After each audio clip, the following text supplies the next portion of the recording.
Hitabo manggod ni Lisa karon wala siya gipalupad, wala siya gipapauli sa Pilipinas kay ang building nga ako nakita karon, I'm not going to show it, but it is where Lisa Marcos o katong tagliya Sara Stanska stay dito sa Los Angeles, sa Beverly Hills.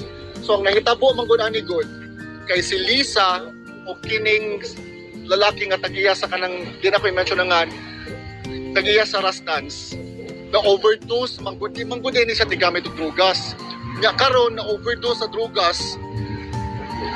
Ang foul play manggod ang ninahitabo kay gi-report nila 7 hours na later nganong kinanglan man sila maghuwat 7 hours later before nila gi-report nga namatay na dito ng gahi na. So mo to pag uli na nila karon imbestigahan sila di man niya matubag. Kinanglan man sila itas o kanang if they were under the influence of drugs. Muna karon nagkagidlay na sila. So saban